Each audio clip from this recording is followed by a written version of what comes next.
This is Seiya Kanie, a guy who has been forced to go on a date with a girl, Isuzu Sento. If Seiya refuses her date, Isuzu will immediately kill him with her shotgun. Instead of being killed, Seiya accepts her date without hesitation. The next day, Seiya meets Isuzu at the agreed-upon meeting spot. Sento invites Seiya on a date to a theme park called Amagi Brilliant Park. Sento declines her date and returns home. If Seiya refuses to join, Sento will kill him with her shotgun again. So, Seiya and Isuzu take the bus to Amagi Brilliant Park. Seiya is disappointed when they arrive at the theme park's entrance because it is one of the most crowded places to visit on a Sunday. Unfortunately, no one will be there. Isuzu shows Seiya around the various attractions, but every building and ride appears to be old and abandoned. Some attractions are unable to perform because the artists are not in the mood. Some attractions are too hard to play with and unfriendly to the customers. This is Moffel, the Amagi Brilliant Park's icon, who dislikes Seiya from the start. After touring the theme park, Isuzu asks Seiya about his impressions of the place, but Seiya responds negatively, eventually spouting, "If you want others to dream, you must first believe in your dream." Surprisingly, the theme park has no fantasy for its visitors. Just as he's about to leave, Isuzu offers him some croquettes, which turn out to be very tasty. Seiya consumes all of the croquettes until none are left on the plate. Seiya decides to follow Isuzu to meet the croquettes maker and theme park manager, Latifa Florenza, who is dressed as a princess. She describes the theme park's actors as residents of the magical kingdom of Maple Land, and if they do not get 500,000 customers by July 31st, the park will be shut down. If the park is ever closed, everyone who works there, as well as the entire Maple Land Kingdom, will cease to exist. Fearing what might happen, she approaches Seiya for assistance by taking over the manager position. In exchange for his assistance, she promises to give magical powers to him simply by kissing him. Seiya has some visions after being kissed before falling unconscious. Seiya awoke in his room the next morning. When he goes to the bathroom, he happens to notice Isuzu changing her clothes. Seiya rushes to her aunt's room and begins to hear his aunt's thoughts. Isuzu approaches him and informs him that he has received magical power. Isuzu takes Seiya back to the theme park, where they meet some people from the Amagi development, who will take over the park once the time limit expires. After the meeting, Isuzu informs Seiya that before Seiya became manager, the previous manager managed to flee, and she failed. One of them recognizes Seiya, and warns him not to approach the losers in the theme park, or he will become one himself. In the theme park, an assembly is held, and the princess, Latifa, announces that the theme park will close in 3 months. Everyone is confused, and beginning to lose faith in themselves. Seiya appears out of nowhere, and promises to save them. Later, when he's alone with Isuzu and Latifa, he claims that he just claimed it to lift everyone's spirits, but he's not actually confident in it. Latifa, on the other hand, claims to have complete faith in him. The following day, Seiya informs the cast that the park will be closed for a day for repairs. Then, he makes 3 announcements: the park will close at 7 p.m., Fridays off will be cancelled, and all services will be charged 30 yen. While the theme park is closed for repairs, Moffel and the other artists are keeping the guests entertained, in front of the entrance. Suddenly, an annoying family member appears, forcing Moffel to attack him.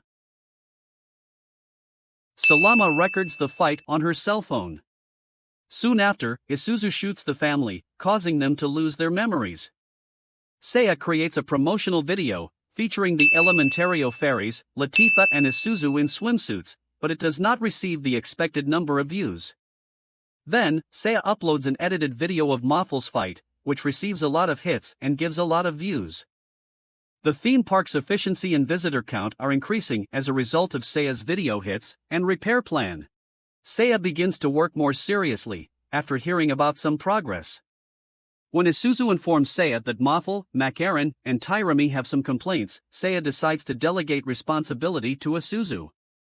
Suddenly, Elementario Fairies enters the office and shows to Seiya that Isuzu solves all problems by threatening them with her gun.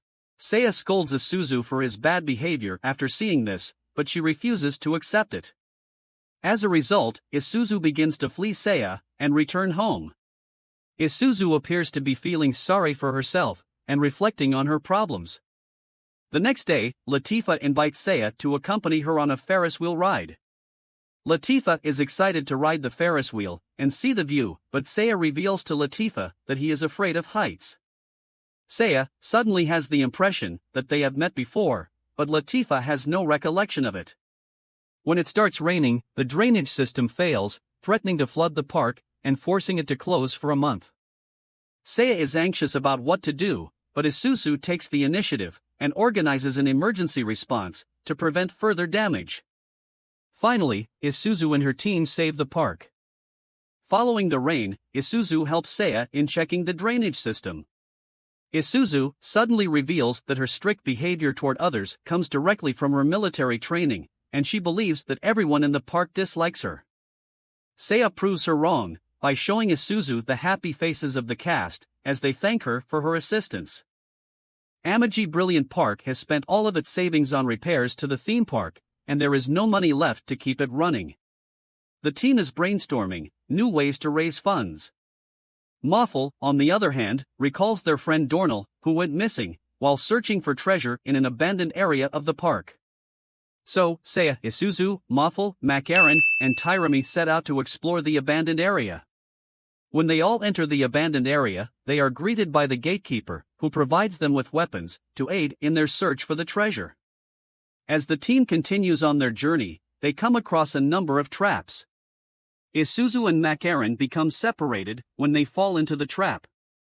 Seiya and the others are able to escape the trap. When they successfully escape, they must fight some ogres to survive. Meanwhile, Isuzu and Macaron split up from the rest of the group. They successfully escaped from the prison. When they find their way out, they discover that the missing Dornell has been hiding inside the cave all this time, pursuing various hobbies, such as RPG video games. After escaping the ogres, they meet Rubrum, the red dragon, and discover that Rubrum and the Diggers, a group of mole-like fairies, were fleeing a tyrannical empire and given shelter in the park. So, when they all return to the surface, Rubrum and the Diggers also apply for jobs in the park. Seiya agrees, and all of the items Dornell accumulated during his absence are sold to cover the park's expenses. After resolving its financial issues, the theme park is now short-staffed. As a result, Seiya decides to hold a job interview for new employees. When Isuzu and Macaron are having breakfast together, Macaron puts a truth seed on Isuzu's curry. After eating her breakfast, Isuzu's mouth forces her to always tell the truth, despite her fear of revealing her true feelings for Seiya.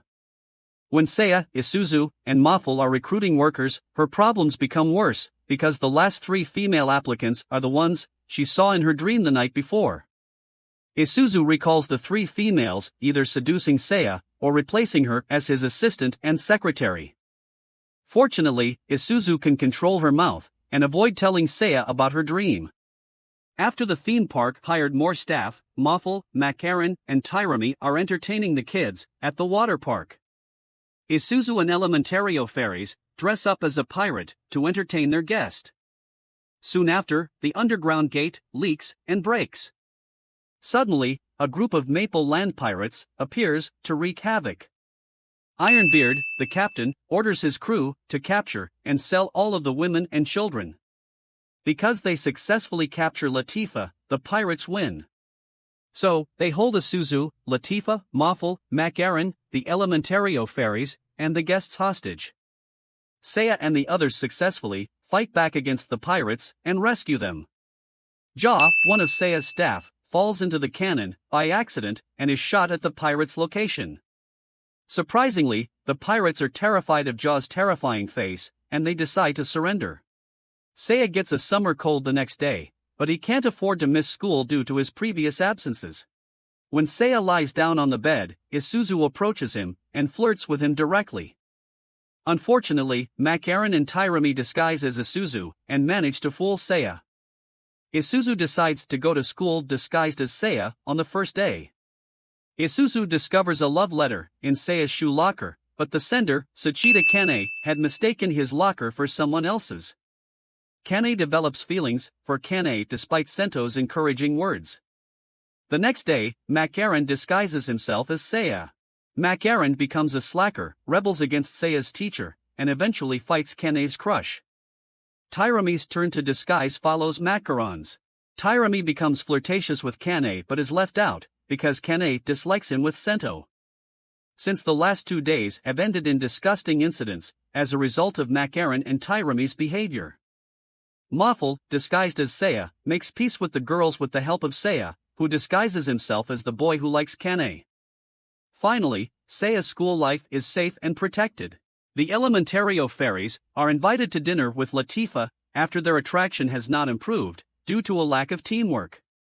When the soy sauce runs out, Latifa wishes to purchase more, and requests that the castle's defense system not be activated.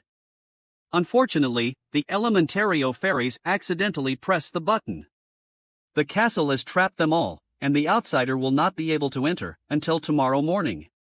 Because the team cannot allow this to happen, the fairies must reinitialize the system from within. To do so, they must complete 4 trials that require them to collaborate, such as singing, dancing, typing, and team solidarity. After passing all of the trials, they successfully deactivate the castle's defense system and save the day. Every day, everyone is doing their best and attracting a lot of customers, but it appears impossible to reach the goal of 250,000 visitors. Latifa faints unexpectedly while preparing her new croquet recipe. Seiya questions Isuzu about why Latifa faints so frequently. The princess has an animus draining curse, so Amagi Brilliant Park was built to keep her alive. When Seiya runs into Moffel at a late-night park, he remembers meeting the princess when he was younger, but she looks exactly the same. Seiya mentioned that he would save the princess. Moffel informs him that the curse not only has an impact on her health, but also resets her memories and physical development every year. With only 10 days until the deadline, Seiya receives word from Triken that he knows how to get a large number of guests in a short period of time. Triken demonstrates this by hosting a soccer game at the park stadium. After convincing the local soccer team to play an important match at the park, Seiya informs the cast that in order for their plan to work, a large unused area of the park grounds must be sold in order to pay for the expenses and solve their financial problems, to which they agree. Then, they spend the next few days preparing for the match. Seiya is still concerned, knowing that on the last day, Latifa's memories will be erased, and she will forget about him forever. The final day arrives on July 31st. The theme park receives a large number of visitors, so the team must work extra hard to entertain their guests. Seiya is taken aback 3 hours before the deadline, when he realizes they are only 252 visitors short of their goal. As a last resort, Amagi Brilliant Park staff invites all of their friends, relatives, and even strangers. When their time comes, the Amagi Brilliant Park meets their 500,000 quotas, just in time. Everyone at the theme park is thankful with Seiya's hard work to save the theme park. Seiya announces that today is his last day as manager and informs the others that a large shopping mall will be built on the land he previously sold, which will help bring visitors to the park. Takaya Kurisu, from the Amagi development, congratulates Seiya on his achievement, but mocks him because the problem with Latifa's condition has yet to be resolved, revealing himself as the wizard who cursed her in the first place before fleeing. However, when midnight arrives, Isuzu, Moffel, and Seiya discover Elpis, a tree that feeds the massive amount of animus gathered in the previous weeks, which is enough to break her free from the curse, much to everyone's joy. Seiya bids farewell to Isuzu at the front gate and leaves her without explanation after completing all of his work. His aunt comments on how happy he was while working there when he returns home. The following day, Seiya returns to his post as manager of Amagi Brilliant Park, claiming that it is still much for him to do. That's a wrap. Thank you for watching.